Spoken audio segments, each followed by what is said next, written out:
Welcome to the Framework Podcast. Welcome back to the Framework Podcast. I'm David Waselko. I'm your co-host. I'm with my friend Tyler Burke. Hello.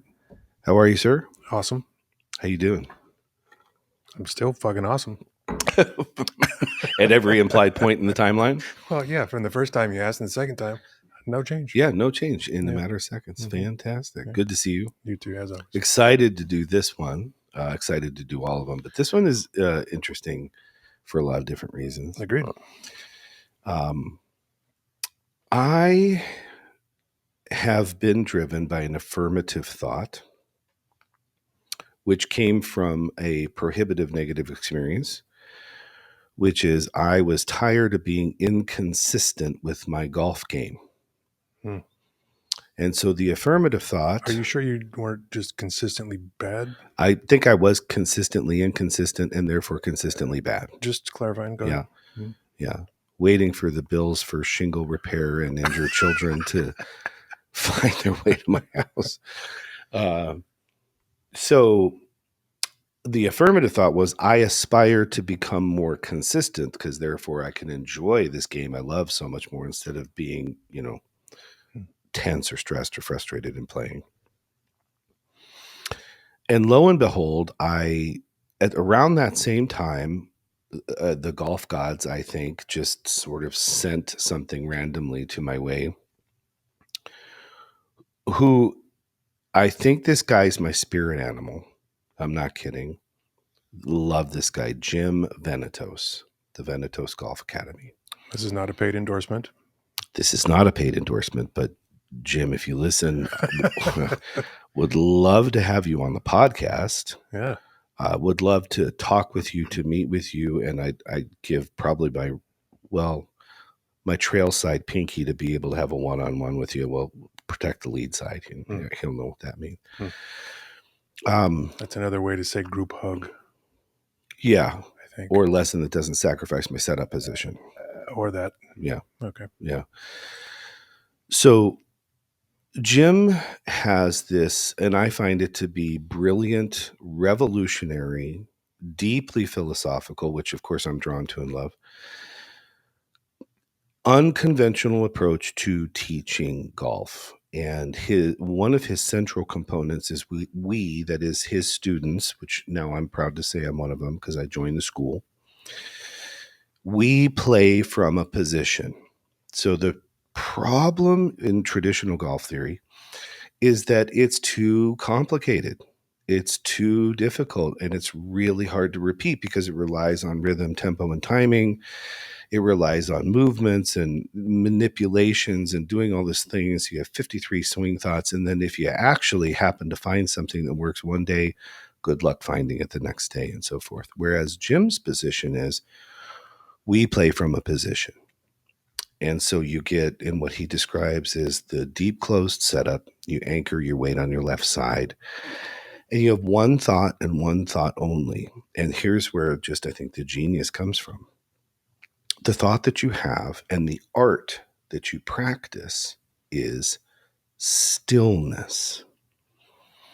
Now, the goal is to have a shallow descending circular swing that is inside out, because it produces this beautiful, lovely, highly effective low spin shot called a draw, which moves slightly right to left. If you're right-handed. If you're a right-handed golfer, left to right. If you're a left-handed golfer, good. You're welcome. Thank you, sir. You don't produce movement to create this. It all comes from your setup position. So you're playing from a position. And what this does is creates a consistent, repeatable swing that is through every single club in your bag except your putter. In your putter, you do something different. So, brilliant, unconventional. And one of the many significant challenges I find as a student, and many students I think report finding, is that you have to, and Jim says this, you have to abandon your thoughts about traditional theory. You have to let go of everything you think that you know in conventional theory and trust the position. And if you're disciplined and you trust the position and you execute the fundamentals and you don't interfere and you don't get in the way and you don't race to other things, it takes care of itself, right? And so I'm in the middle of deconstructing and reconstructing my entire, not just golf game, but golf thinking and essentially identity, on the course. All right. Playing from a position. So, how is that relevant to the Framework podcast? Well, here you go. Jim, by the way, majored in philosophy as a college athlete, college golfer. And when I found that, I'm like, well, no wonder he's my spirit animal because, yeah. Makes sense. It does make sense. We in the Framework are going to talk today about playing from a position in all of your relationships. Because there is tremendous value in this position. And if you occupy this position and you're consistent in this position and you're disciplined in this position, you are going to show up in ways that are so much more effective, so much more useful, and so much more sustainable in all of your relationships. And the Framework is all about relationship anyway. Why? Because everything is about relationship, right? So what, pray tell, David, is this position that we're going to play from in relationship? Here comes some philosophy. Daddy has a tendency to do that. Mm-hmm. Okay, all right. There's a philosopher named Adam Smith. For those people who have heard of Adam Smith, they know him as the person who created the concept of the invisible hand in free market economics. And so basically what that means is that rather than having a lot of regulation in a capitalist free market, the market corrects itself, the market does its own thing, and it's guided by this invisible hand, which regulates it. And that's a concept that Adam Smith came up with in a book called The Wealth of Nations. Okay. What people may not know, if they know about Adam Smith, is that before he wrote The Wealth of Nations, he wrote another book, and it was called The Theory of Moral Sentiments.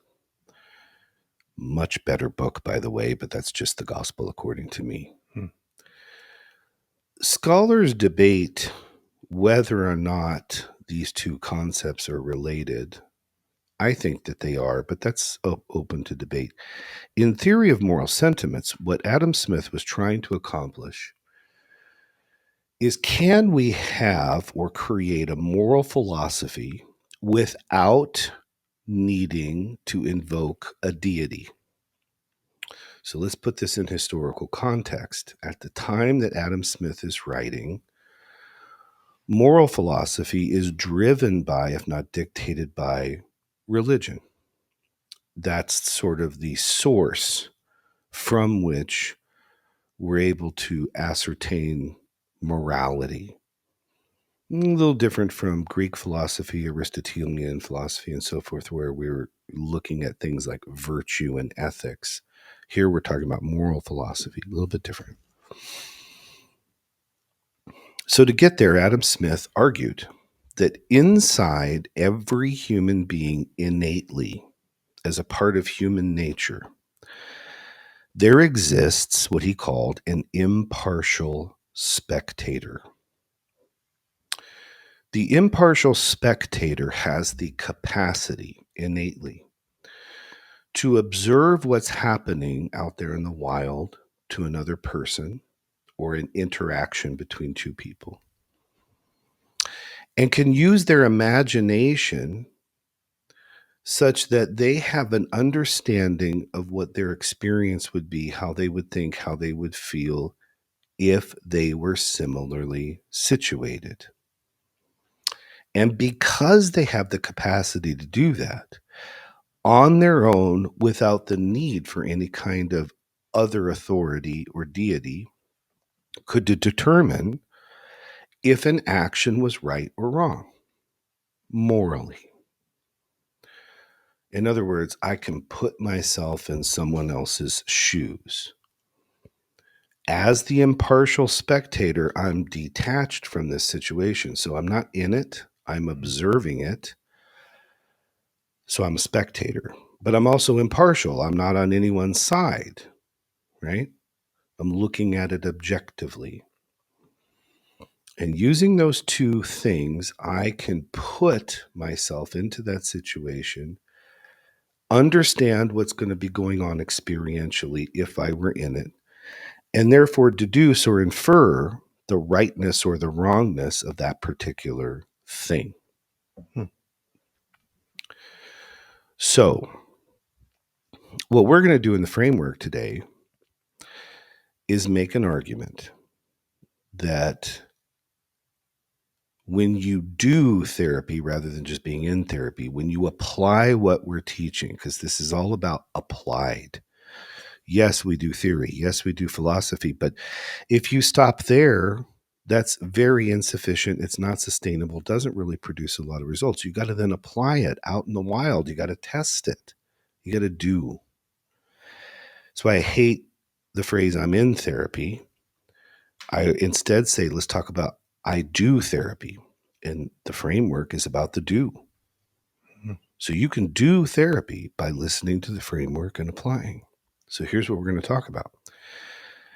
How do you occupy the space or play from the position of the impartial spectator such that you show up as the best version of you and well in all of your different relationships? That's the subject for tonight. What say you after that long philosophical and golf-ridden introduction? Thank you, Jim Venetos, for being amazing. Yes. So the first time I heard this concept was about a week ago, and it's still freaking me out. Of the impartial spectator. Yes. I've heard about you. You talk about Venetos all the fucking time. We have for a long time. The topic of the impartial spectator came up about a week ago, and I still think about it often. But one thing I didn't think about until this sort of time through, which I'd like to touch on real quick before we get into some of this other stuff, is it made me think of the golden rule and the platinum rule. And the reason that, and I this is sort of a thing with me because I have a problem with the platinum rule. But before I go on a rant, in my world, there's a gentleman, and I've mentioned him before, Dr. Tom Pomeranz, talks about a concept that he calls GEM, or good enough for me, GEM. Same, and I think he probably got it from, or it's a very similar concept of looking at someone else and seeing yourself. And he does it a lot as it relates to supporting people with disabilities. But what I think we should probably touch on, if you don't mind, anyway, is you made the comment regarding this that it's exactly that. You are putting yourself in someone else's shoes, if you will, right? As a metaphor, yeah. Mm-hmm. Right. Yep. Layman's sort of terms of it. As the golden rule would state, right? Platinum rule would say treat somebody as they would like to be treated, as opposed to the golden, treat somebody like you would like to be treated, is the correlation that I'm making here. Okay, let me say something, if you don't mind. Forgive me. But No. Here's the dilemma from a logical or intellectual point of view with linking this to the golden rule. Doing that makes it no longer impartial because it assumes that we already have a belief about how we want to be treated. The impartial spectator does not bring that into this when they're spectating impartially. I see. So I understand the connection you're making, and it's a reasonable one. I think that when we talk about the impartial spectator, and you said this earlier before we got on camera, it really is both. You have to be impartial and be the spectator, right? So to do that means we're not infusing our spectator role with any preconceived notion of what ought to be. And when we're thinking of the golden rule, what we're thinking about what ought to be is what we've already determined is how we want to be treated. Well, and that's where I was going to go with, and that my problem with the platinum rule is Go ahead. Yeah. is the judgment on what I presume you want. Mm-hmm. And the problem with that is if I if I have any type of like us and them thinking between us, and I have some kind of judgment about you, whether you are, more oftentimes us and them is going to result in me devaluing you, Right. or looking down, or you having a different set of standards, that gets fucked up quick. Yep. But you're not going down that road today, so I'll get off that path. I'm really glad that you hopped on that, because I think that a person may infer or interpret that there's a likeness between the two. And we all go to what's called schema, stuff that we've previously learned, stuff that we've previously been exposed to, and then try to link it and apply it to integrate a new idea or a new concept. But here's where precision in the language and precision in the concepts is so very important, which is why I had made the interjection that I had made earlier. So it's a really great thing that you did, because it's likely that a huge percentage or a good percentage of the people listening to this were thinking similarly. So now that we've kind of helped bring clarity to that, we get an even more precise idea of who and what the impartial spectator is and what they can do from that position. Remember, this is about being deliberate and intentional about playing from a position, just like I am trying to do with the Venetos Golf Academy. Like, all things come back to this position that we're playing from.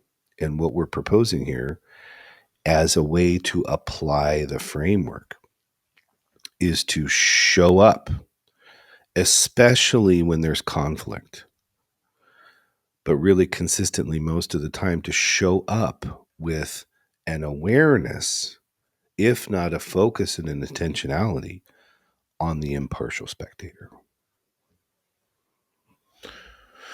No, I still love it, and I think the other part that I like about showing up as a spectator is just as being intentional to be the impartial spectator. For me, it also is to be intentional, oftentimes, to just shut the hell up. Bingo. And watch and listen. Bingo. And to not always be trying to, Yes. So a good example of that on the spectator side, for example, in a real practical way, is we talk about communication, we talk about listening. A lot of people are waiting to talk as opposed to really listening. So if you're a spectator, then what you're doing is being fully attentional as well as fully intentional about hearing what the other person is saying. That's the spectator part. The impartial is coming in absent any preconceived notions or conclusions about what you're hearing, and abandoning the idea that you can stand in a position of judgment of what you're listening to or hearing. Because what are you trying to do? You're trying to really understand the experience of the other person before you make judgments or conclusions about things. So again, for you non-golfers out there, or those people who aren't aware of Jim Venetos, I apologize for continuing to go back to this, but practical examples really help. One of the things that Jim teaches, and I think it's his philosophy background, I'd love to talk to this guy about this, if this was the case. He says, be a silent witness. And what he means is, you don't go in to a practice session or a round or whatever trying to accomplish a bunch of things. That's what traditional theory tells you. And you have all these swing thoughts, you get distracted, you get frustrated, you can't do it. Instead, you practice one thing, which is stillness. And then as a silent witness, you see what happens. And the best way to learn is to see what happens when you watch the flight of the ball. Because when you watch the flight of the ball, it tells you everything you need to know about what you did properly or improperly based on your mechanics, right? If you go in and you try and make something happen, now you're interfering. And if you're like me and you're my size and you bring, strength and power and all that stuff, because I can do that, what happens?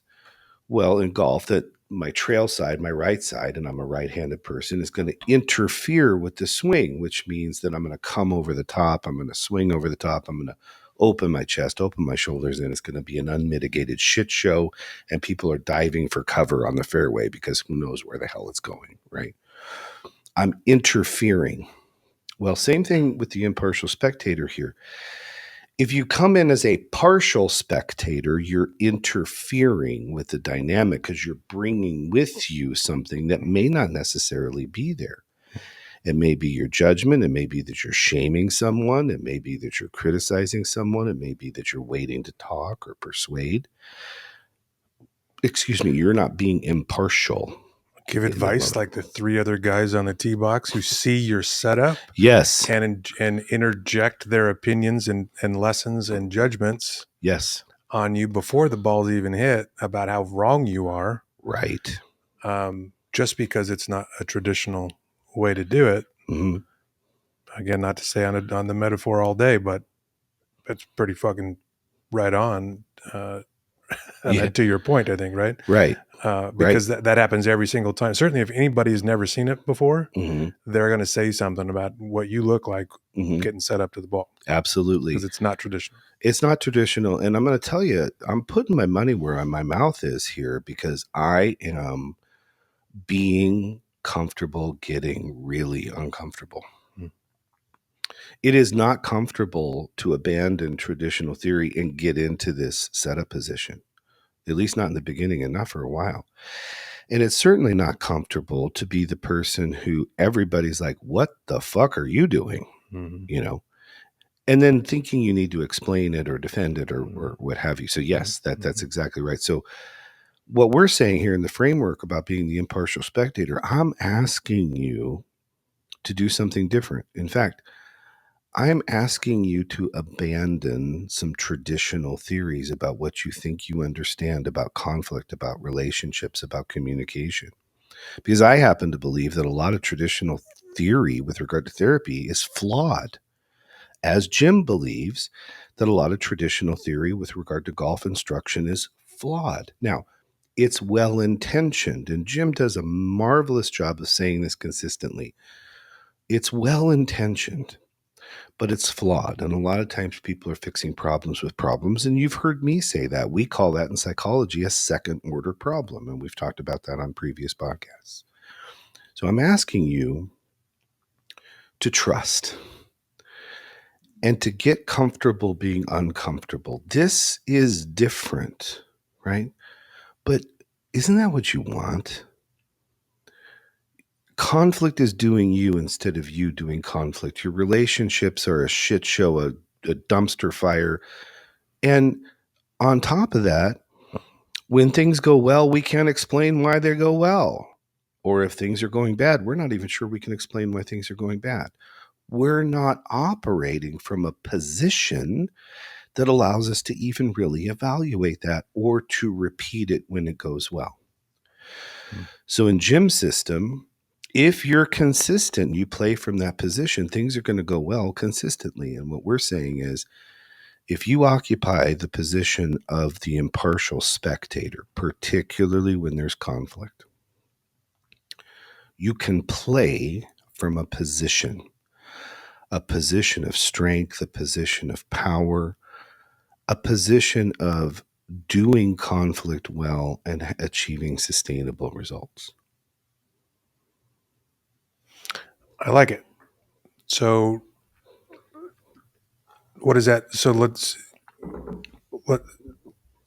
take that metaphor out of that. And what is that? Let's go through what it looks like. Yeah. Yeah. Yeah. Because I've got a handful of relationships that I can think of that Good. I'm sure it's going to look similar, but quite different and based on scenario, I assume. Yeah. Yep. So start. Go with intimate partner. Okay. Go. Well, so do you have a particular example that is on your mind here?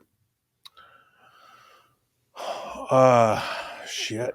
I mean, Or you want to just do general theoretical at first? go there and then we'll get into it. Yeah. Sure. Okay. All right. General theoretical. So let's remember our principles, right? Relationships are all about the rules. Conflicts in relationships are disputes regarding those rules. So when there's conflict, there's no need to run away from it, to be afraid of it, to shy from it, or avoid it, because conflict contains the potential for relationship enhancement. Why? Because our rules that are in dispute are our values: needs, wants, desires, fantasies, preferences. Okay? If there's a rule dispute, our task is to figure out what rule or rules are in dispute. And the reason why relationship enhancement is possible under those circumstances is that as the architects of that system, we can change the rules. We can modify existing rules. We can get rid of bad rules. We can write new rules. We can play by negotiated rules. When that happens, and when our rules are reflective of the values, the needs of both parties, we just got closer together. We just enhanced our relationship. Okay? So, to be the impartial spectator in conflict is to not take everything so personally. It's to be impartial. And instead of saying, you always do this or you never do that, the impartial spectator inquires and asks the question, what is the rule that's in play right now? Now, I know a rule is being broken because of how I feel. I always say when we have affective distress of any kind, we're angry, we're sad, we're frightened, whatever, because there's a rule or rules back here that are being broken. So feelings matter and are important for that reason. Feelings just aren't facts. The fact is that we feel this way because a rule is being broken. So if we're impartial, rather than saying, you made me mad, or you make me sad, or you make me feel this way, we're impartial and say, okay, what's the rule or rules that are in dispute? And as a spectator, rather than judging and evaluating the partner, we're evaluating the rule and the lack of adherence to it, or how it's representing unfulfilled needs or what have you, right? When we occupy this position and play from this position, now we're poised to be able to do conflict well. So let me ask you what I just heard you say. I'm going to say it back to you in different words. Cool. Even though I know, if you and I are in dispute, I know that I have a rule that's being violated or broken. Mm-hmm. What you were saying is to the impartial part, though I know that I have a judgment of my own rules being broken, Mm-hmm. it's to not judge your why for it instantly. Mm-hmm.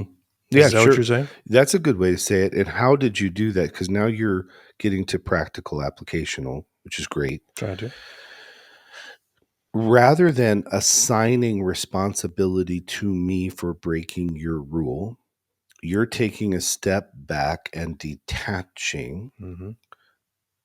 occupying the space of the impartial spectator, and noticing that if there's a rule dispute, then that means it's not just your rule that's in play, but mine as well. And to see those rules rather than just seeing me or just seeing you is to be the impartial spectator. Mm-hmm. If we violate the impartial part, then the only thing you see is you, or the only thing that you see is me. If we violate the spectator part, we're not looking at the right thing. We're not observing the right thing. We're instead observing our feelings or the tone that someone used or Mm-hmm. the body language that someone used. Sure, those things matter and are important, but now we're not being a spectator on the actual thing that's going to lead to conflict resolution or conflict prevention, which is the rule and the dispute. So, by definition, when you're thinking about how you feel because one of your rules is being broken, as the impartial spectator, you can find the rule that is in opposition of it. But without that, you can't see it. You can only see yours. I find that almost all the time I stay in a place of bias, almost constantly. Just from one scenario to the next, always just sort of making assumptions and Mm. waiting. And most of the time, it's highly distorted. Often, Mm. um, lucky for me, and everybody in my life. So it's really like this is something that to really, really be mindful of, because it just happens in it. Like being highly biased about something, usually in a highly negative way, happens fucking instantly. Instantly. Good job. Yes. So without being really intentional on this, it's fucking impossible, because this is, what's his name? Joseph Smith. Adam Smith. Right. Yeah. Uh, Joseph takes us out on a whole other rabbit hole. shit, I lost my thought. Sorry. You're talking about being really intentional. Yeah. Oh, because he was saying it's innate and inherent that we all have this ability, but Yes. it doesn't make it fucking second nature. Good.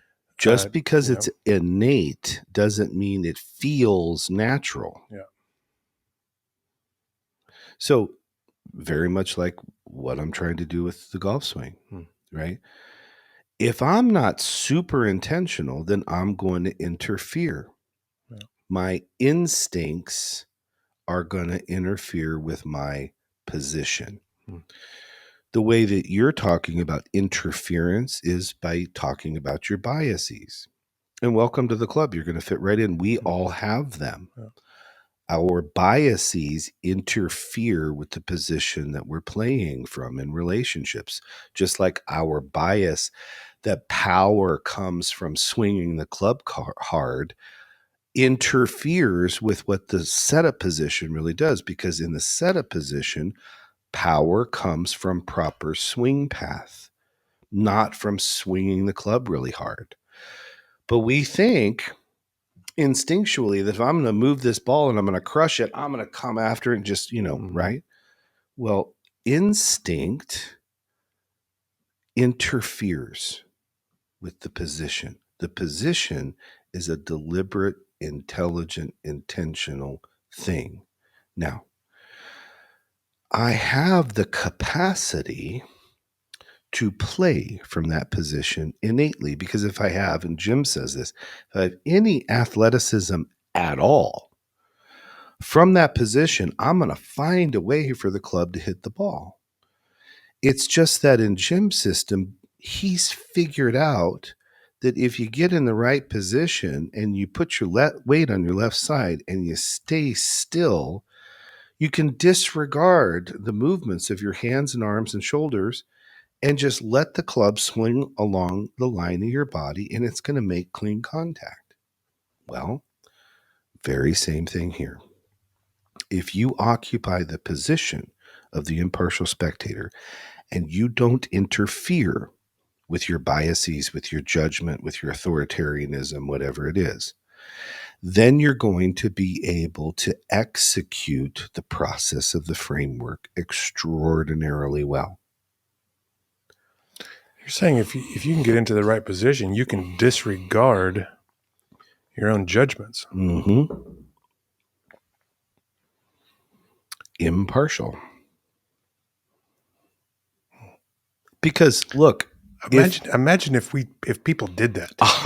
Right. Good Lord. Hi, John Lennon. Imagine. Oh, okay. But yeah, imagine. Well, and look what happened. Yeah. Yeah. Imagine.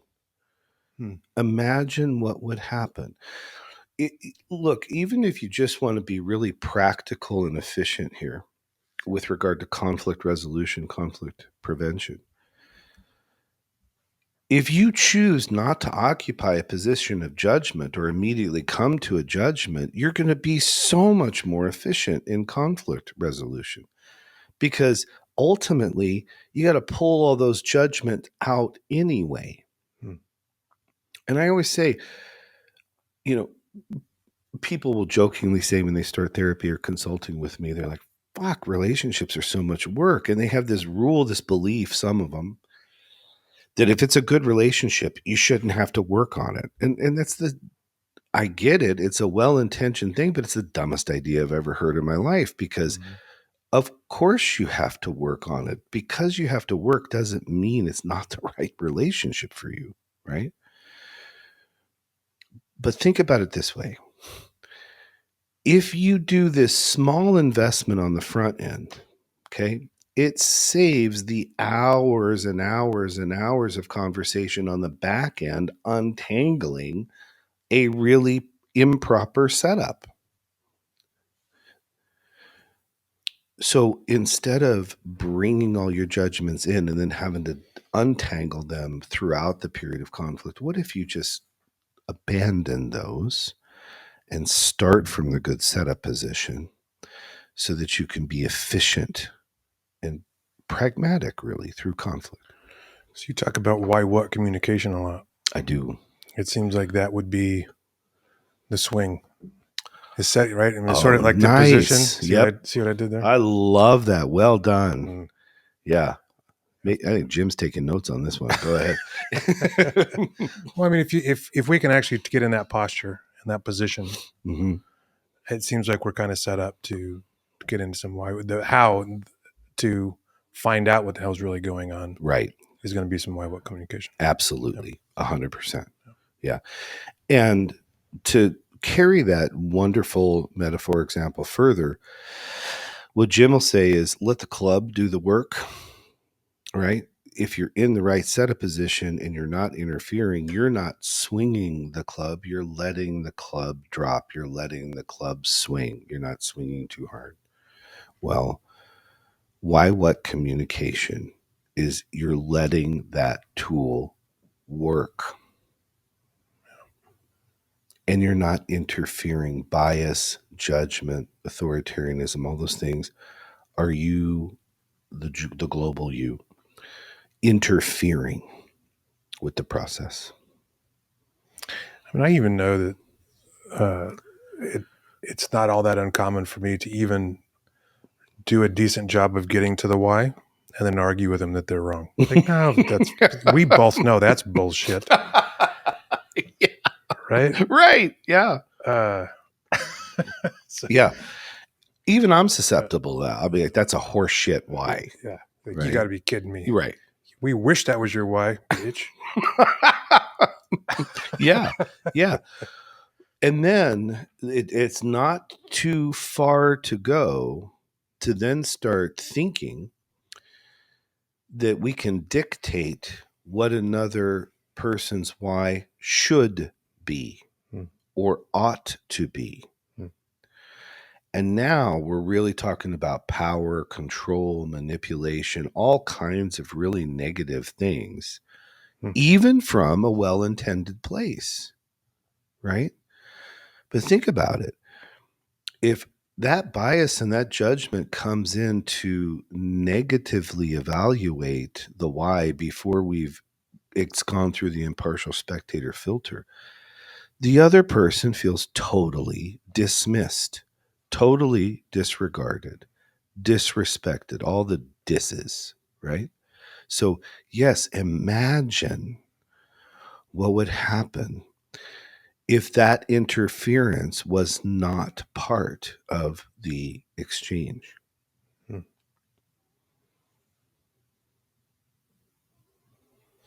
I'm thinking through, like, because it seems like so many times to be in that scenario where we're kind of arguing about the why, Mm-hmm. is there's usually been a pattern to support it or whatever. To support what? Well, that's a fair point. I would, in reality, probably the misjudgment of it, or the lack of opportunity the other person had to actually speak to it. Mm-hmm. Right. Mm-hmm. So, for fuck's sake, that'd be highly powerful. Highly. Yeah. Yeah. Because if it's before the person had a chance to speak to it, then we're interfering with the why. Mm-hmm. If we're occupying a place of judgment, we're de-incentivizing the expression of the very why we need to understand in order to illuminate the what. And so we're interfering all over the place at the very beginning. Well, and how often and how many people are stuck in scenarios where they just have felt so misunderstood for such a long period of time, Mm-hmm. because the other person never was not intentional to take a step back, detach a bit, Yes. close their stance. Yes. You know And what I mean? what's even more painful and powerful is that they're being judged upon that misunderstanding. So it's a double whammy. Mm-hmm. Not only am I not being understood, but in this other person's misunderstanding, I'm being further misunderstood and dismissed. So now I'm orders of magnitude removed from truth, from my why. I feel like one of us, I'll just do it because I've got the mic. I think there's probably people listening to this who have been misunderstood for so long. Mm-hmm. And you get really stuck and it feels like, how do you get out of that? Mm-hmm. And it seems like you're potentially one rule proposal away from asking someone, without saying shut the fuck up, to, can you give me a moment? Can you be impartial long enough for me to speak? And then let's start over. Yes. You know? Yes. And taken to its painful logical extension, when that pattern is protracted and pernicious, it can lead some people into such severe self-doubt that they start questioning the legitimacy and authenticity of their own why because it's so misunderstood, and they start thinking, I must be wrong.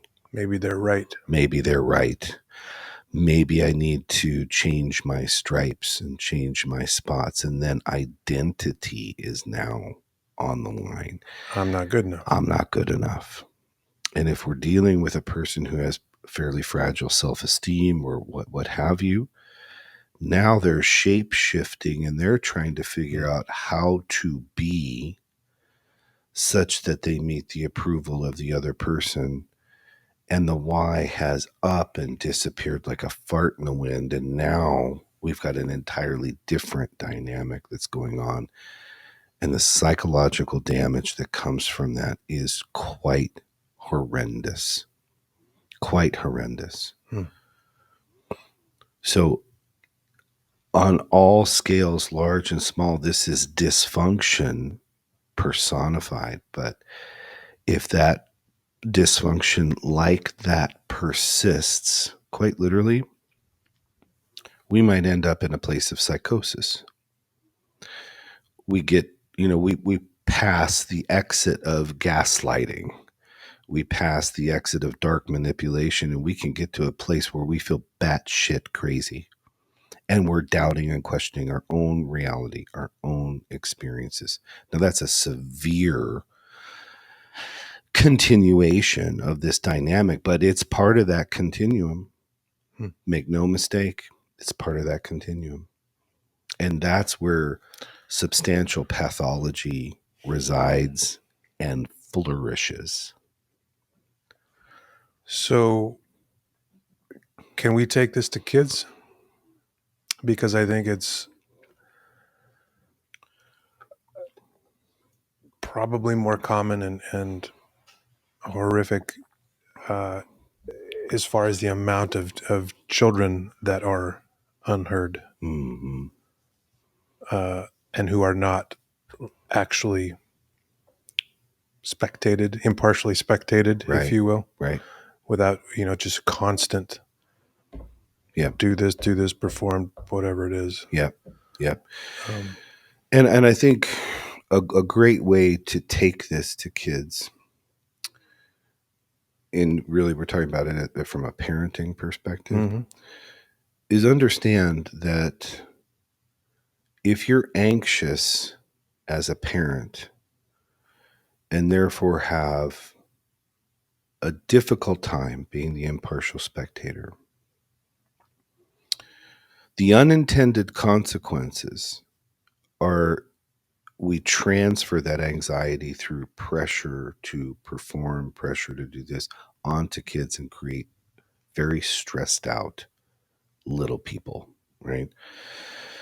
So if you have biases, if you have judgment, if you have belief about how they should be, ought to be, whatever, and we're not doing impartial spectator and listening to the why and imagining their experience, then we're imposing stuff upon them to make ourselves feel better as parents because we think we're doing a good job of teaching. And in so doing, we're losing them, Now, that does not mean that this is an appeal to moral relativism. We have a responsibility to have standards and to teach. One of the biggest problems and unintended consequences of the well-intentioned effort to give kids lots of freedom to do things is if they don't have standards and they're not held accountable to anything, then they have no way or room to build the resilience skills they're going to need to be able to endure challenges. So that's a whole other problem that happens when we do that. Mm-hmm. But to your point, the cool thing about the impartial spectator is not only is it a skill you already possess because it's innate, if you're willing to accept the Adam Smith argument. You may not, and that's okay. But you already possess this ability. You don't have to learn anything to do it.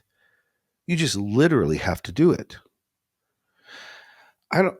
Once I know how to get in the setup position, I don't have to have any special skills or knowledge. I just have to do it and not interfere. Same thing here. But here's the benefit as it applies to kids. You remember when you were a kid. You remember what it was like to be a kid. And you may have had experiences where you realized, man, simply by virtue of being a kid, I was told that my voice is irrelevant. And if I expressed my voice, I was protesting, or I was being a bad kid, or I wasn't playing by the rules, or I was being arrogant or being an asshole or whatever. No. Kids have a voice. And you remember what it was like to be a kid. So if the affirmative thought is I aspire to occupy the position of the impartial spectator because I want to understand what my kid is saying, thinking, and feeling, that's how that applies. If the prohibitive thought takes over, then we're already down a bad path. Mm-hmm. So I would say, to your point, can we extend this? Can we apply this to kids parenting? Yes. It's the affirmative thought, I aspire, and I'm going to be intentional about first occupying the position of the impartial spectator. Why? Not because of an appeal to moral relativism or because I'm going to entertain crazy, nonsensical shit. It's because I want to understand. I want to understand. Because I can't do anything if I don't. And trust me, if the kid does not feel understood, you're not going to get anywhere. Well, you can force compliance, but I love Yep. the Nice. focus on understanding. Mm-hmm. And certainly as a parent, sometimes like out of frustration, sometimes we can default into forcing compliance Yep. and prioritizing that just to get through the scenario or, whatever, as opposed to slowing down, Yep. taking a step back, spectating, Yeah. and really understand. Because again, right, if it's all about relationship, Mm-hmm. compliance, it doesn't have a whole lot to do with the relationship. No, it doesn't.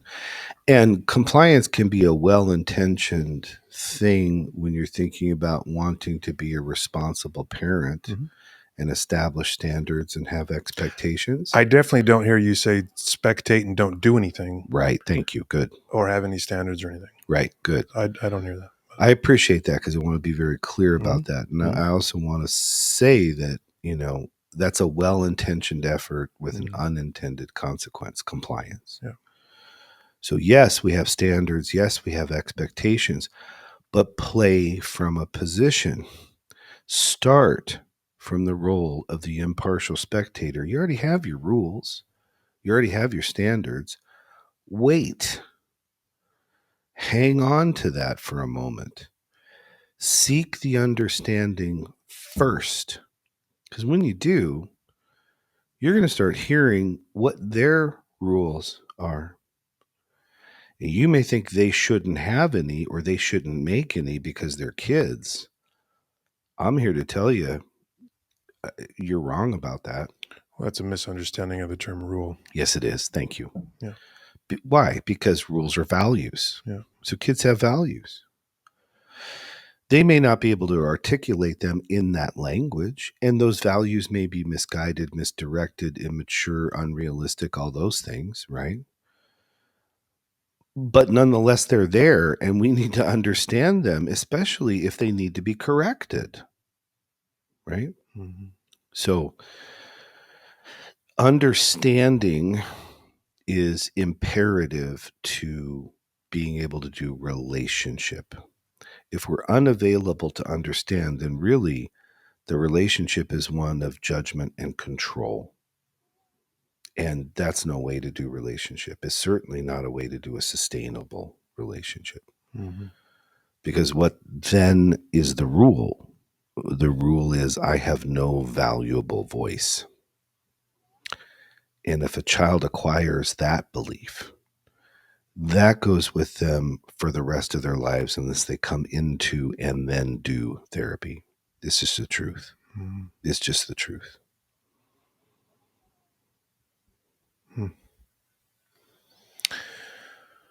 Let's get this shit now.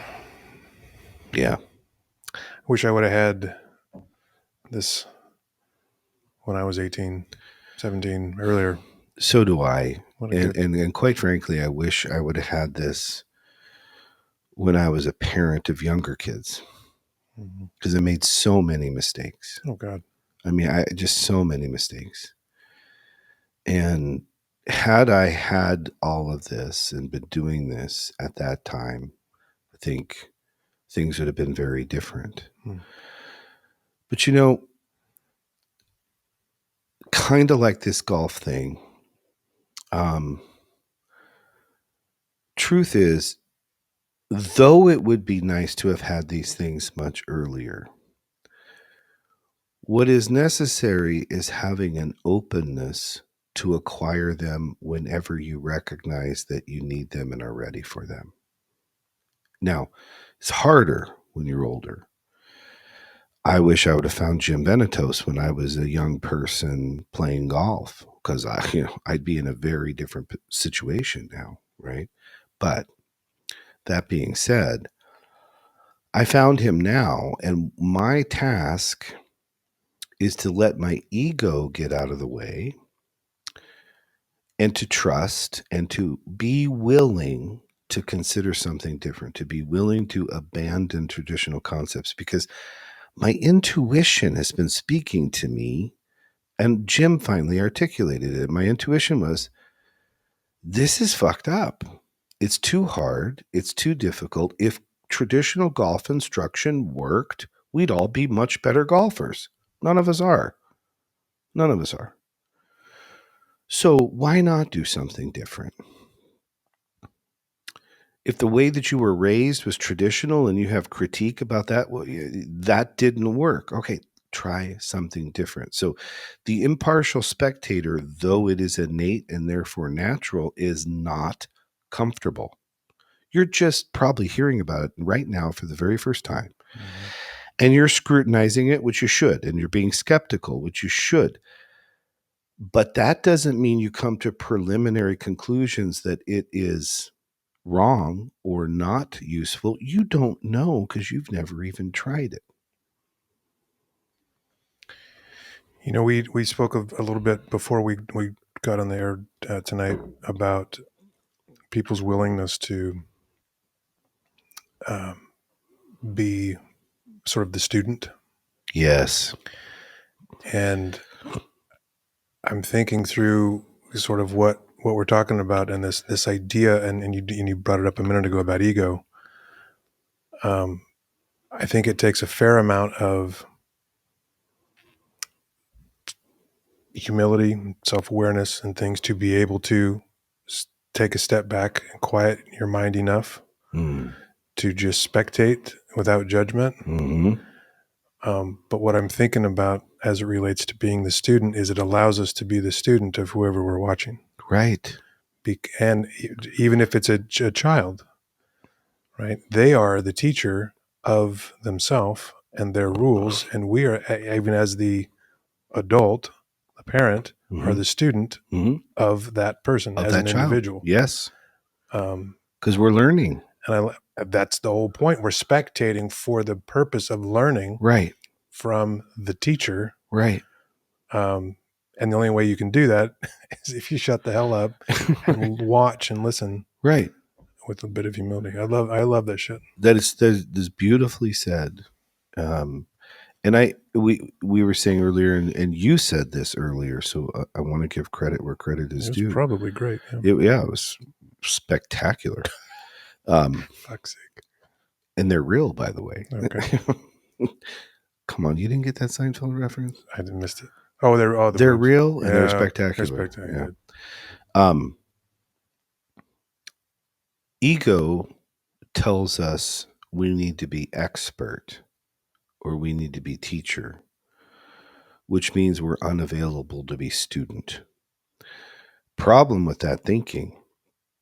How common is that for a parent, though? It's like we feel like that's our role to always be the teacher. The teacher, right. And it's very common and it's fucked up. Yeah. And here's why. When you're the student, you can learn. If you think of yourself as expert only, you're closed off to the idea that you can learn anything or grow or get better, right? Now, it doesn't have to be an either or proposition. I fight against this all the time. Dichotomous thinking, bimodal thinking, black and white thinking. One of the worst things that we can do, right? Because hardly anything in nature exists as an either or situation. It's a both and situation. We can be both expert and student, teacher and student. To occupy the position of student is to position yourself to learn and to grow and to get better. And what you said out there, which I loved, out there meaning before we got on air, you said, I find myself really comfortable in the role of student. I find great comfort in that because I'm a dumbass half the time. That's your humorous humility coming out. But it's tied to this idea that if you're the smartest person in the room, then you're in the wrong damn room, right?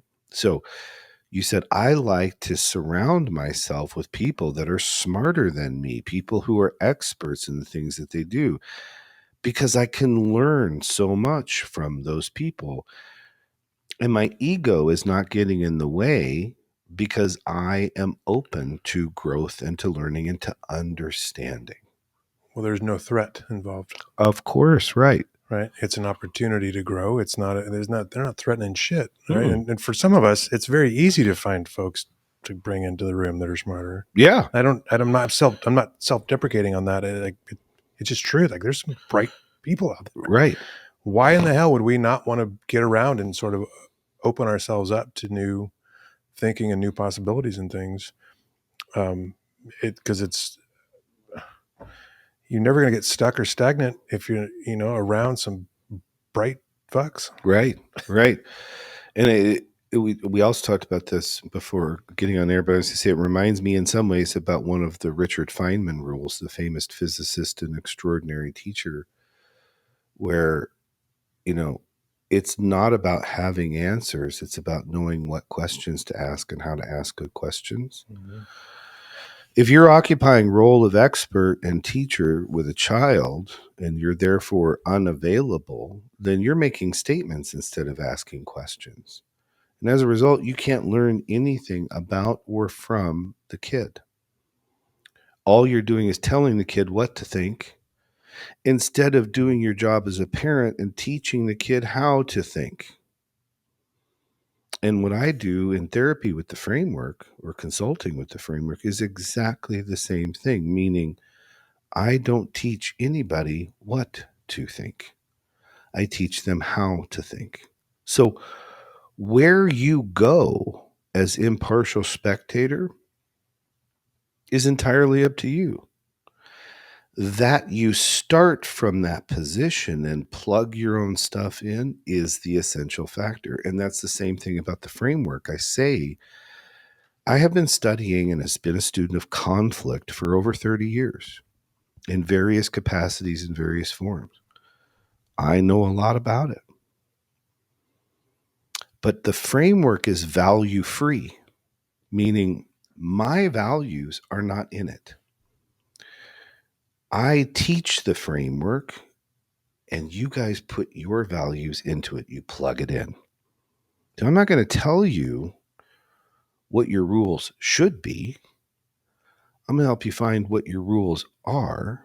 And then you're going to generate proposals about new rules if you find those rules dissatisfying. So this entire applicational framework that you have to do doesn't contain my values at all. It's value free.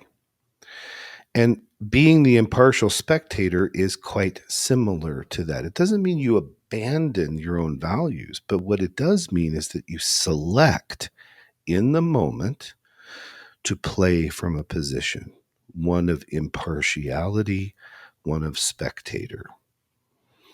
And the why is so that you can understand and relate, so that you are in a position to apply the framework, because the framework simply works. It works.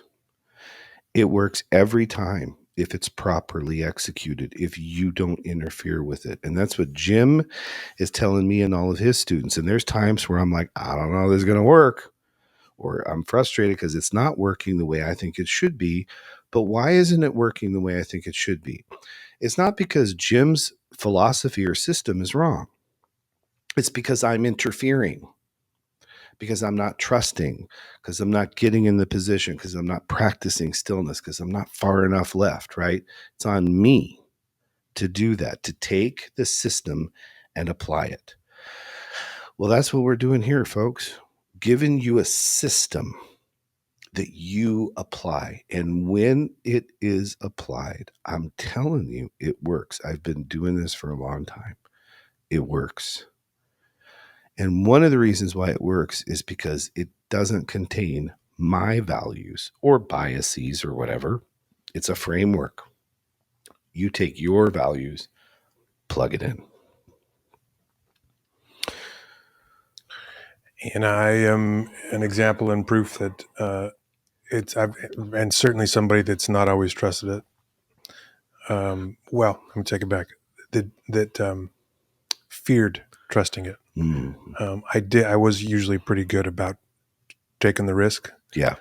Because I know myself well enough to know that if my ideas and shit worked, I wouldn't be in the room with you in the first place. Yeah, right. So I may as well try something new because I know what I can get myself. Right. So even though it was uncomfortable trusting it, I was never let down with it. Thank you. And yeah, that's similar to my experience, like with this, but also with Jim. Like I got to trust it, because if what I thought worked, I wouldn't be in the golf school. No. Yeah, it doesn't work. So I got to not just trust, but I have to let go. I have to abandon my attachment to what I thought I knew, what I thought I had learned, what traditional was teaching me. And that's what I ask my clients to do. That's what I'm asking you to do right now. I'm asking you to abandon what you think you know and try this and test it. And I'm giving you a promise that it works. Now, I don't ever, and you can't guarantee positive outcomes from therapy or consulting. It's not what I'm doing here. I don't want to be misunderstood. But what I am saying is that properly executed, the framework works. And you just have to try it. And a way to execute the framework is to play from the position of the impartial spectator. Yeah. So we said this is applicable to all relationships and everything is about relationship, and those are true statements. There's a few other relationships for us to get to on this, and I'd like to toss the ball in your court here because I think of you and know you as far more knowledgeable and expert on this next one than I. Business. So would you take the concept of the impartial spectator and speak to business work relationships, professional relationships? Yeah. Well, and to put the conversation about the kids and things to bed, and all of this stuff, it seems like every time we end, I always end up having to make about 5 phone calls. It's full of apologies and things, and I'm just making the list of it as we go. But as it relates to business, I think that there's always boundaries. There should be proper boundaries in all relationships, and when it comes to coworkers, employees, potential clients or different authorities or whoever you're working with. I have seen so much business opportunity or deals or business relationships go sour because people are interjecting and projecting so much bullshit and bias, and never taking the opportunity to just quietly spectate and really listen. I've seen more business go south than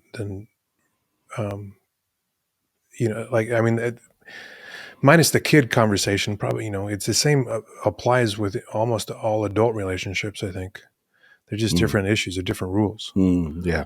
Really. But certainly as a leader, if you consider yourself a leader in any type of position of authority, where a lot of times we, just like, I guess with parents, where we feel like sometimes, if you're the owner of the company or the CEO or something, you have to have all the answers. You have to, be the teacher, be the one who is sort of in charge. To be able to take a step back and to become the student of your employees, to take a step back and become a student of a potential client or customer or something, and really listen. I don't know of anything more impacting for the positive or the negative, when it comes to doing this right or wrong or well or not. To be honest. Well said. Yeah. So in your experience, What have you found, maybe generally or thematically, that becomes an impediment to taking the risk, taking the leap of faith, and doing that very thing? For example, we've talked in previous podcasts about the problem of ego. Mm-hmm. It could be rules that, because this is business, I have to win.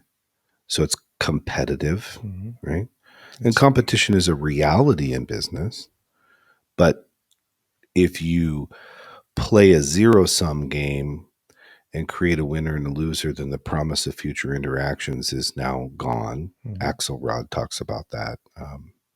Another scholar, sorry. But here's my question. Thematically or generally, what do you typically find that is the engine of interference when it comes to applying this in business? You said it. It's ego.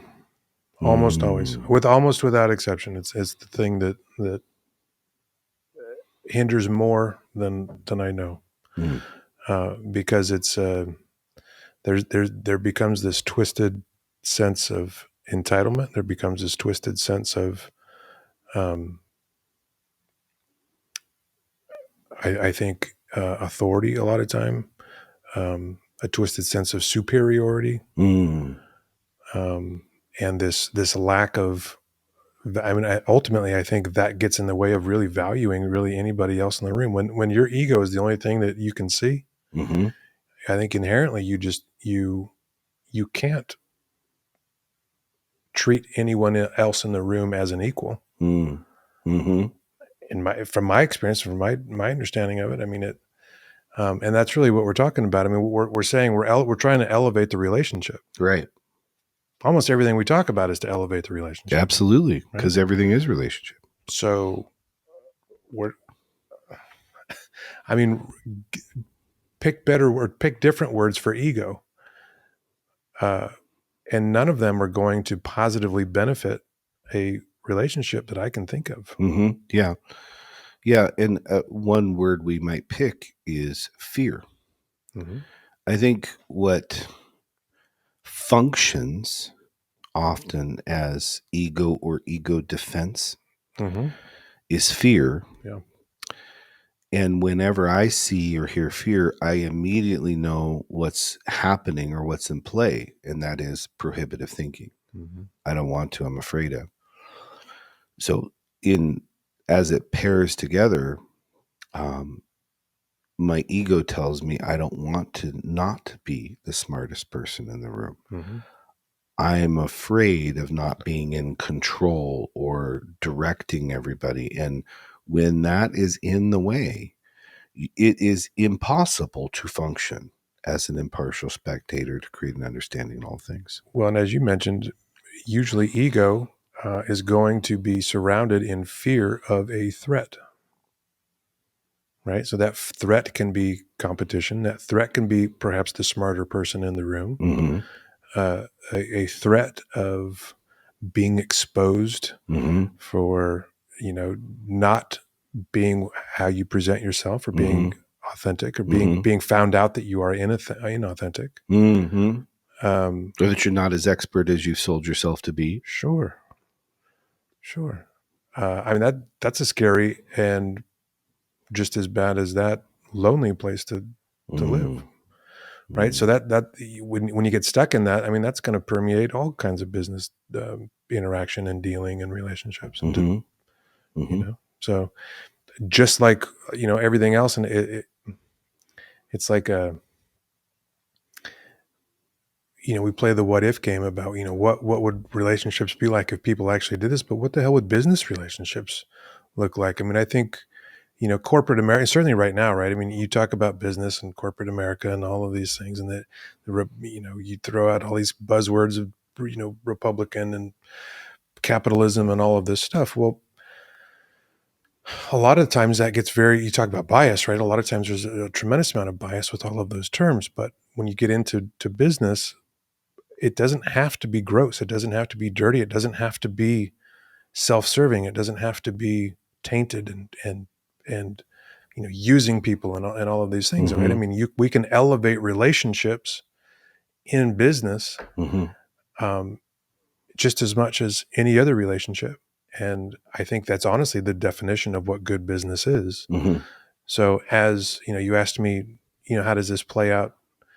Hopefully as leaders and business people, we can be mindful and just as intentional in the workplace to be the student of the people around us and to impartially observe what people are actually experiencing. Mm-hmm. What does this policy or procedure or email or thing, how does that make the employees feel? Mm-hmm. And maybe I'll shut the hell up enough long enough to listen Mm-hmm. and then do something about it. I mean, Yeah. it's the epitome of good business. Yeah. Well said. So one of the things that this makes me think of as I listen to you and we apply the framework and we're thinking about the impartial spectator, and I really want to know what you think about this. I have a suspicion that in the general set of rules as it relates to business, there's an antagonistic rule dispute. Meaning, you hear all the time, it's not personal, it's just business. Hmm. As if business is devoid from, separate from the personal. Mm-hmm. And yet, from those very same people, what you hear is that success in business is about the soft skills. I love that they call it soft, by the way. Mm-hmm. I'd say they're the hard skills, but that's a discussion for another time. Mm-hmm. The soft skills. You got to have good communication, interpersonal skills. You got to build relationships. There are actually jobs. The job title is, business development. Okay. Um, or account management. Sorry, those are all just fancier words for saying relationship building. It's like calling a janitor a custodial engineer. Okay. So now, one rule over here, one rule over here, meaning the rule over here is you got to have the soft skills. I hate that term, but we're going to go with it because that's what everybody knows. That's the language. Mm-hmm. One rule over here that says it's not personal, it's just business. Well, what's the definition of an antagonistic rule? The definition is you play by this rule, you automatically violate this rule. They're antagonistic with one another. Said all that to say, what do you think about that in view of what you just said eloquently and I think beautifully about business and relationships? Why do we have this view that it's just business, not personal, but at the same time have this view that, boy, relationship skills really matter in business? Well, I think that it's not business. It's just business. It's not personal. Seems to be another way to say the business is more important than you are. Mm. Mm. My commitment to money is more than my commitment to keeping you employed or to meeting the commitments or the things that I communicated to you once before. Mm. Or something, right? I mean, like, why, if you look at the scenarios when people would say that, it's always a justification for the person is less important than the business. Mm. And I think that that's one way to do business. And I think that's where all of the negative bias and shit that I first started to talk about comes from. Mm. Mm. So if you can remove yourself, like I think there's businesses out there that would reject that. Yep. And I think that there needs to be a commitment to the business. I mean, like, they same thing with nonprofits, they say, no money, no mission. Mm. Like charities have to have money. You can't do good things if you don't have money. There's still a business aspect to nonprofit organizations. Mm-hmm. And I won't go down that. I have a whole rant on nonprofits and for-profits and things too, but I'll save that for a different podcast. Fair. Stay on point. So to your original question, I think it's a lot of it's bullshit, or could be just a lack of focus on the relationship.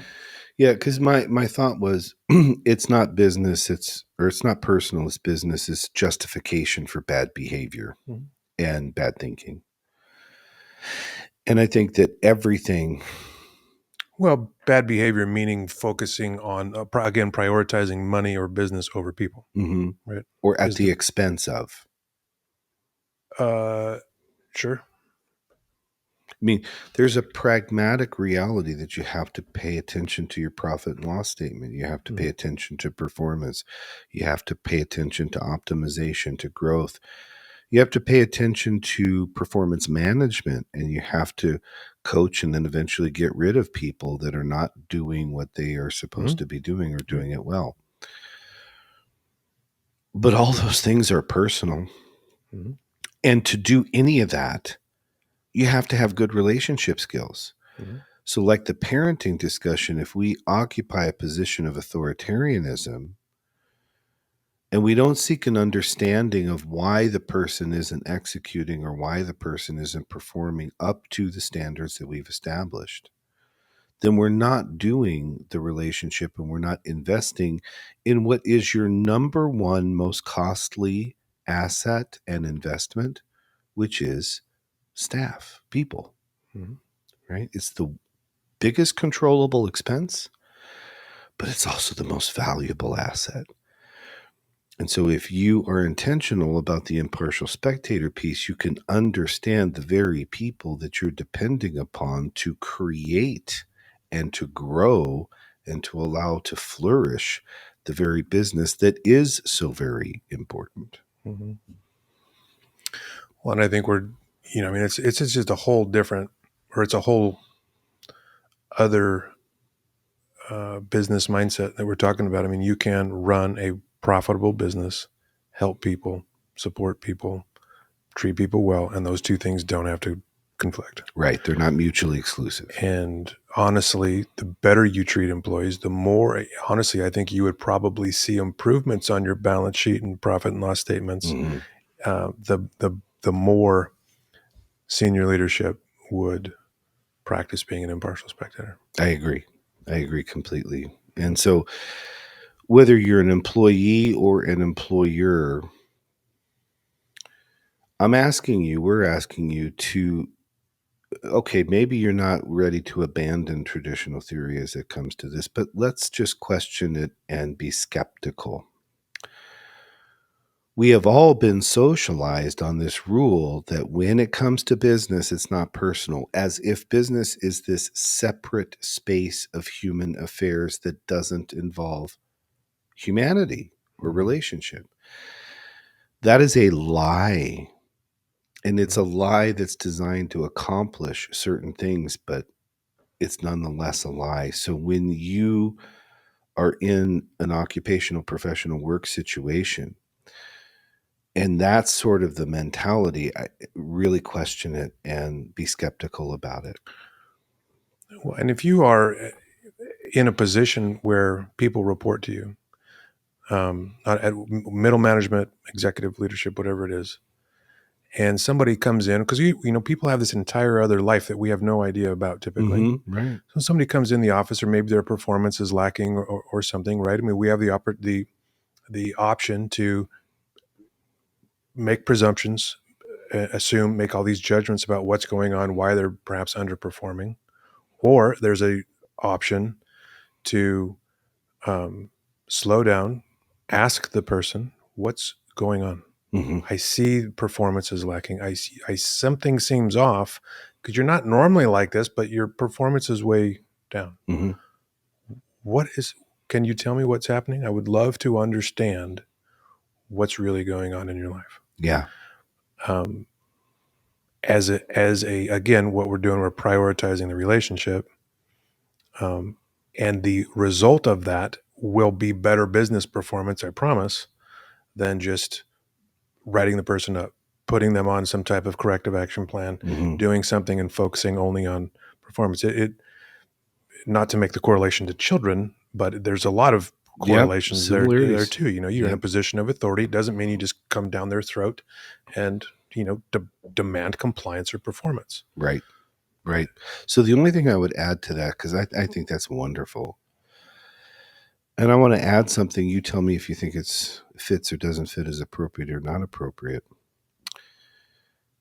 If you do the very thing that Tyler's suggesting, one of the objections I've heard from people, and I've heard this in my world when I'm training, teaching, supervising other therapists, because I always say, if you don't ask the question, then the client doesn't know it's okay to talk about it. And one of the best examples where this frequently happens is asking questions about sex and eroticism and about sexual history, sexual function, sexual knowledge, sexual competence.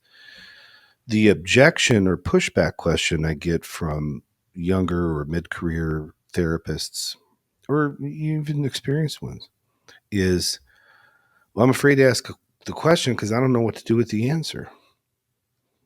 Okay. Now, if that's happening and that's preventing us from asking the question, there's your ego and judgment interfering with something that could have extraordinarily high value. So if you're a middle level manager or an executive leadership and you don't have any training in psychology or not much in communication, or you're an engineer and you're better with wires and machines and people, you might legitimately say, I'm afraid to ask that question of this employee because I don't know what the fuck to do with the answer, right? To be clear, we're not talking about asking employees about their sexual preferences and things. Yes, let's be clear about that. That's not the performance that we're evaluating. And if it is, then you missed the whole boundaries discussion that Tyler had earlier. So let's not confuse that. But my point is, it's a great point, by the way. You don't have to be an expert to be either impartial or to be a spectator. In fact, be a student. So if you ask the question that Tyler has proposed, the questions he's proposed, you don't have to have ready-made answers. And I'm going to tell you, it's better if you don't. Because if you have ready-made answers, then what that really means is that you're waiting to talk instead of listening. And this is a human interaction. So when you ask the question, what are you getting? You're getting understanding of the problem. You may not know the immediate solution to that problem. And that's okay. Because if you don't know, you collaborate with others to generate a solution. And by the way, you also collaborate with that person to generate a solution. So don't let your belief that you should be able to answer all those questions prevent you from asking those questions. Because if we don't ask the question, the other person doesn't know it's okay to talk about it. Well, but look what you just said and what you've just done. If the desired outcome of that interaction is for you to become the student, and that's it. Yeah. That takes all the pressure off to fix it or change it or right. And then you Exactly. can work together perhaps on if there is some way as an employer or something to offer assistance and to work things out, fine. But I think the focus needs to be not on just resolving the scenario, but to understand first. Right. Because you can't resolve anything without understanding. Truly resolve it. Truly resolve it. You can pretend, you can check the box. And I think that's what write-ups and PDPs and all that stuff really are. It's coaching and teaching masquerading as punishment and threat. You're threatening people because unless you unfuck yourself in 30 days or 90 days, you're going to be out of a job. But we're going to call this support. And look, there's companies and organizations out there that will always operate like that. It's all about just the straight up black and white, do your job, perform. If you don't perform, there's consequences. if you do perform, there's rewards. Maybe. There's, right, to whatever degree. There's companies that will always operate like that. And if you work there, I'm sorry. I think what we're talking about is there is another option. Mm-hmm. And for those employers out there and those in positions of management, there's definitely another option to do it. Mm-hmm. And that's the only people that are going to be listening to this fucking podcast anyway. Good point. And right. I need to get real practical. Gordon Gekko ain't tuning in. No. Yeah. And that's okay. Yeah. Yeah. Good point. But I would argue highly. I mean, you want to look at, you again, talk about turnover rates and retention timelines and things. There's loyalty will be for one and not the other, I promise. Yeah. And that's consistent with one of the maxims that I think most anyone who has any management training or experience has learned, and that is that people don't leave companies, they leave bad managers. Mm-hmm. And that's a truism. Absolutely. So if you want to be a good manager, ask the question. Ask the question. Yes, have standards. Yes, have expectations. Be clear on that. No employee should ever be surprised about a bad review, ever. Mm-hmm. If they are, it's because there's been a communication breakdown, and as the leader, that is your fault, 100%. Huh? You got lazy, you were afraid, you were confused, whatever it was, but it's on you. That part's on you. So ask the question. Okay, so then transitioning to, for tonight's podcast, sort of the final subject, and this is a really interesting and compelling one, I think. Mm-hmm. And you brought this up earlier. There's another relationship for whom or for which the impartial spectator concept and posture is quite valuable.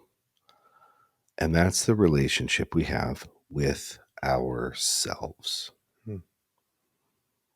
Okay, now, if you think about it, take a minute. In what ways do you see benefit and or challenge in operating from a position of impartial spectator in your relationship with yourself? So to be clear, we're talking about the other voice in my head? Right. Okay. Well, I think that a lot of the self-talk that we have is straight up bullshit and judgment that comes from either stuff that other people told us that we bought into or whatever. And I think that as we are hopefully on a journey of becoming more and more self-aware, mm-hmm. I don't know that you can do that. I don't know that you can become self-aware if you're beating yourself to the punch with how shitty you are. Good. Yep. Or all the prohibitive shit that we typically fester in. Right. Yeah. I think, I agree. I think that's exactly it. So to me, the way the impartial spectator applies is, this is where authentic and real self-awareness comes from, and where self-acceptance comes from. And it is the joining of self-awareness and self-acceptance that creates self-esteem. So let's be clear. Every time we use the word acceptance here, we are not confusing acceptance with endorsement. Acceptance does not mean we're all good with something. Acceptance means we're acknowledging that reality exists. Okay? So self-awareness, self-acceptance. So how are we the impartial spectator in the relationship with ourselves? Tyler mentioned the internal dialogue. It's a great example. The thing I would add to that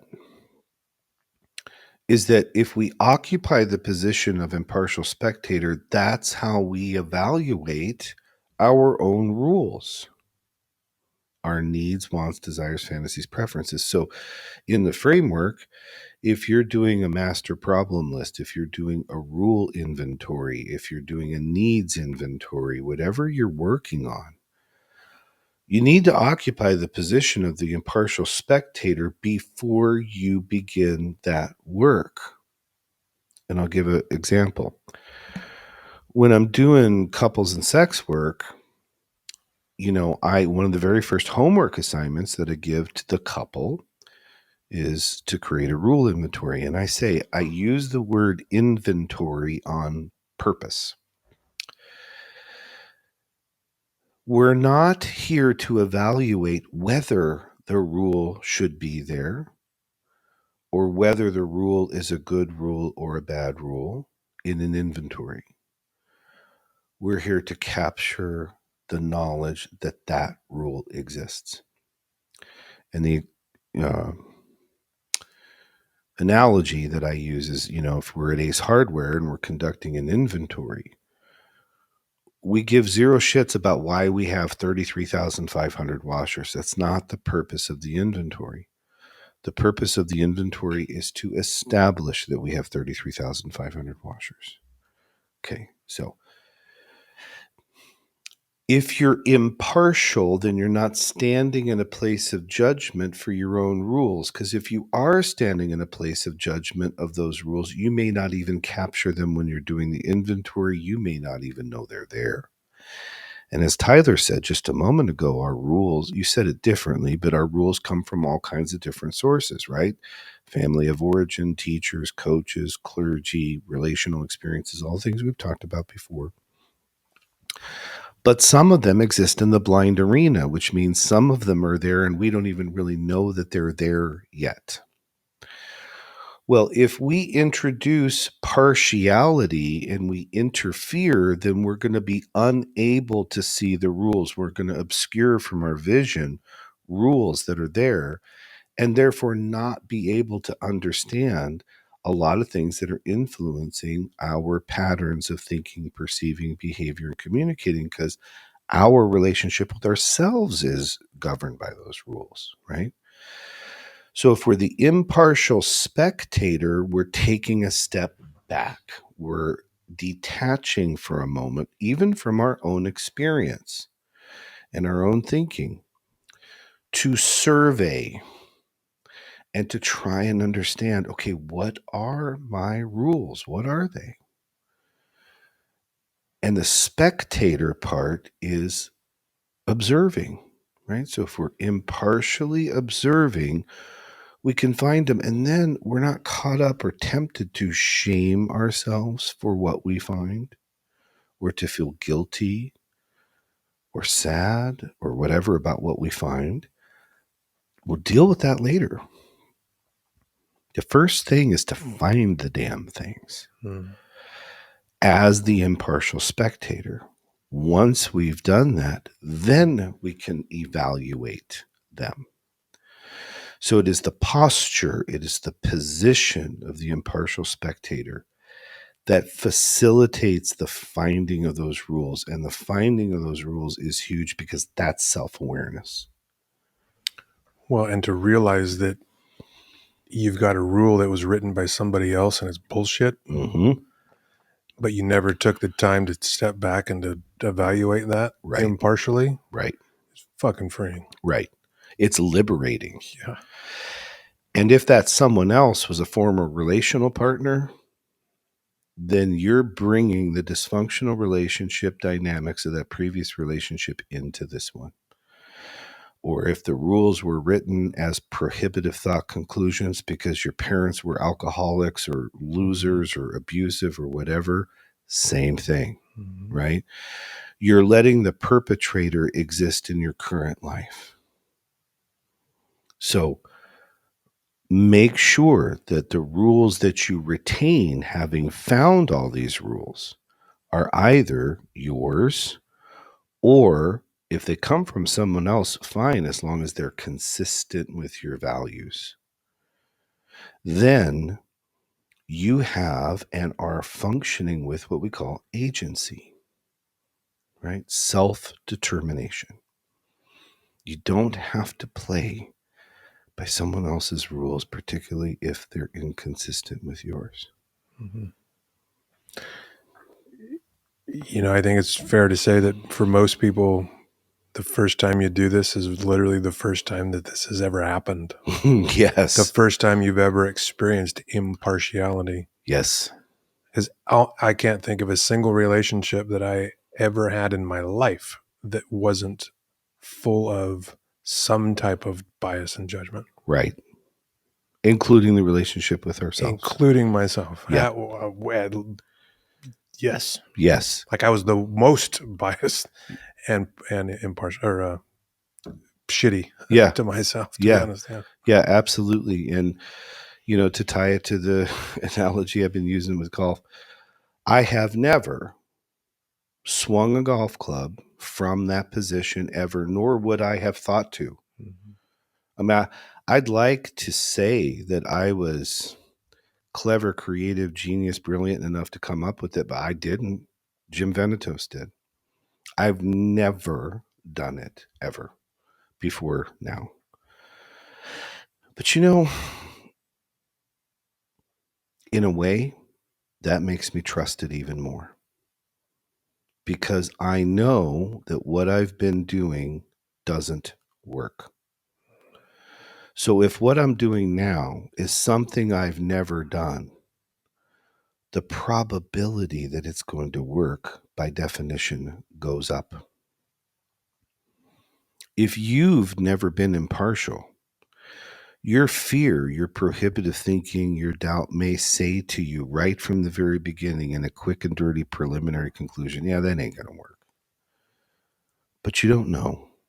You don't know that because you haven't tried it.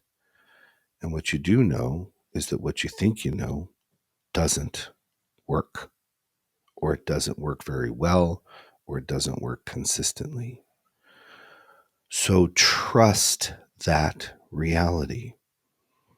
And instead of shaming yourself because what you think you know that you're trying to do doesn't work, honor yourself to do something different and abandon that stuff that you know doesn't work and try something different.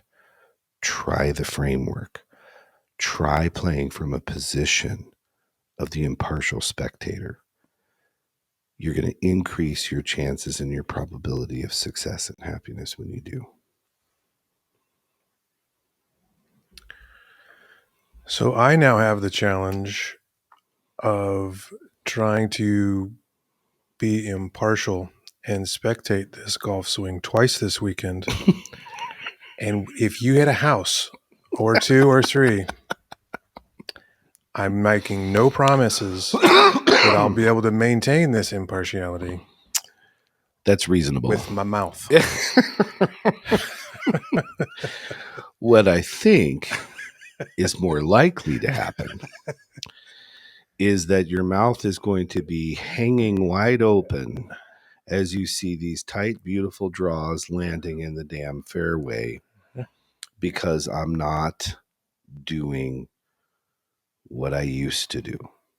The challenge here is abandon that. So while everyone's getting driver on the number one tee, who knows what I'm going to have, but it's a good chance it ain't going to be driver. It's going to be something else. Well, best of luck to you. I'm going to need it. It's a fun process to watch. I will say that. Yeah. Yeah. Yeah. Just the change and shit. Cause I mean, you're better. You suck less than you used to. That's always fun. It is fun. And the round goes faster. Yeah. And though I think you honestly don't believe this, which is fine. Years ago, I was really a very good golfer. Yeah. I know that this is hard to believe, but I really was. I mean, I was, consistently shooting in the 70s. But I'm older now and my body has changed significantly, and it's different. So I guess the reason I'm saying all this is that, sometimes people think or assume that because I talk about this and because I do this, that I never struggle with any of these things, and nothing could be further from the truth. I apply the framework to the best of my ability every single day, and I fuck up with alarming frequency. Okay. And I'm good at this. I am. I'm quite good at this. And I make mistakes all the time. And I'm not 100% consistently intentional. And I'm not 100% executing, right? Because I'm human. And here with this golf thing, I'm putting my money where my mouth is. I am letting myself get comfortable being uncomfortable, being open to scrutiny, being open to failure, being open to being made fun of, being open to being misunderstood, right? All the things. It's quite literally a metaphor for so much of what we're talking about. Mm-hmm. And I am struggling, folks, because pride and ego, but also just desire to want to be better is all part of it for me. And it's tempting to take shortcuts or return to what I think used to work or whatever because I'm impatient or because I want to see the results. I want to be successful. But what I'm doing if I get seduced by that is I'm focusing on outcome instead of process and therefore violating so much of what I teach. Once the outcome is selected, once the goal is selected, that's the moment you stop focusing on it. Because if you keep focusing on it, you put pressure and expectation and stress into it. And I'll share with you, my goal is to break 85 so that I can give myself permission to buy myself some new clubs, playing with 15, 16-year-old clubs. They belong to my dad, so they're very special to me. Lost him many years ago, and to play with them is special, and I always played with him, and that was special. So there's a lot in this for me, even though it's just golf. But that's the goal. I didn't know that. Yeah. You made that shit sad. I've been like happy for the clubs and shit. No, it's both. It's both and, right? Not either or. All right. So if I'm focusing on, I got to get this score so I can get my clubs, I am focusing on outcome instead of process, which means I'm unavailable for executing what I need to execute that gets me to my goal, right? So I'm practicing everything that we're preaching, and I'm practicing it in my relationship with golf, with my relationship with Tyler, with my relationship with my woman, everything, my clients. And I'm at times making mistakes and failing, right? That's not the point. The point is, I endeavor and I aspire to be intentional and consistent to the best of my ability. And when I make mistakes, I'm paying attention well enough to know that I made them, and then being intentional about doing what I can do to correct them. I'm just like you. I'm just better at this than you are. I am. I got more time on you. I got more education on you. I got more knowledge on you. That doesn't mean I'm better than you. It just means I'm better at this than you are right now. But you can do this too, and I'm trying to do this. We're all in this together, right? So don't ever forget that. None of us are perfect. We're all human. We're all flawed. Wherever you think those flaws come from, we are. That's not the point. The point is, once you set your goal, then let it be there. Stop focusing on it and come to the process and execute what's right in front of you to the best of your ability, using these tools, applying the framework every time, and quit interfering. Quit letting tradition, bad rules, the way you've always done things, quit letting that interfere with a good setup position. We just gave you a setup position, the Impartial Spectator. You've got the framework. You got everything you need. Now do it. Well, I'm going to go make some apology phone calls.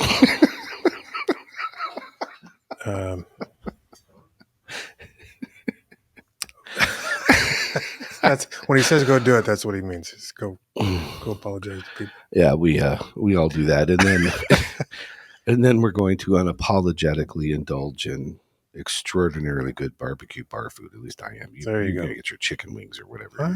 Feeling some brisket, I think. Ooh, you're gonna join me in the brisket? That's a bold adventure. So. All right, everybody, have a great evening, day, wherever you are. Take care of yourselves. Take care of one another. Do the therapy. Don't just be in it, and apply this. This is for you.